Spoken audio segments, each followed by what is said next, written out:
श्रीसूर्यमण्डलस्तोत्रम्। नमः सवित्रे जगदेकचक्षुषे जगत्प्रसूतिस्थितिनाशहेतवे त्रयीमयाय त्रिगुणात्मधारिणे विरिञ्ची नारायणशङ्करात्मने। नमोऽस्तु सूर्याय सहस्ररश्मये सहस्रशाखान्वितसम्भवात्मने सहस्रयोगोद्भवभावभागिने सहस्रसङ्ख्यायुगधारिणे नमः। यन्मण्डलं दीप्तिकरं विशालं रत्नप्रभं तीव्रमनातिरूपं दारिद्र्यदुःखक्षयकारणं च पुनातु मां तत्सवितुर्वरेण्यं।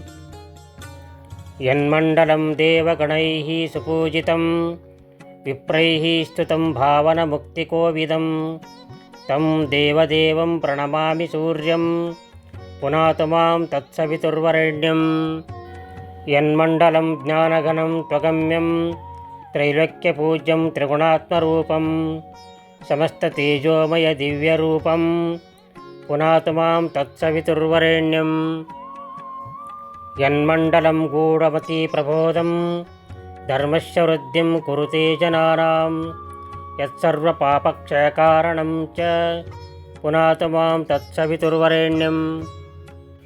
यन्मण्डलं व्याधिविनाशदक्षं यद्गृह्य जुहुषामसु सम्प्रगीतं प्रकाशितं येन च भूर्भुवः स्वः पुनातु मां तत्सवितुर्वरेण्यं।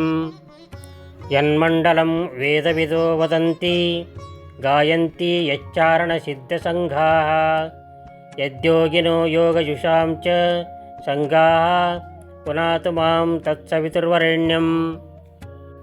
यन्मण्डलं सर्वजनैश्च पूजितं ज्योतिश्च कुर्यादिह मर्त्यलोके यत्कालकालद्यमनादिरूपं पुनातु मां तत्सवितुर्वरेण्यं।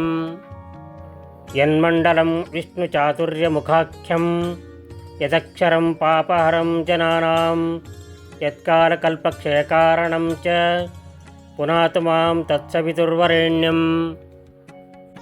यन्मण्डलं विश्वसृजं प्रसिद्धं उत्पत्तिरक्षाप्रलयप्रगल्भं यस्मिन् जगत्संहरतेऽखिलं च पुनातु मां तत्सवितुर्वरेण्यं। यन्मण्डलं सर्वगतश्च विष्णोः आत्मापरं धाम विशुद्धतत्त्वं सूक्ष्मान्तरैर्योगपथानुगम्यं पुनातु मां तत्सवितुर्वरेण्यं।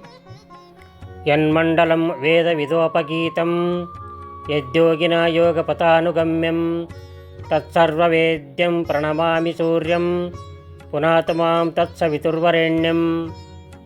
सूर्यमण्डलस्तोत्रं यः पठेत् सततं नरः सर्वपापविशुद्धात्मा सूर्यलोके महीयते इति श्रीभविष्योत्तरपुराणे श्रीकृष्णार्जुनसंवादे सूर्यमण्डलस्तोत्रं सम्पूर्णम्।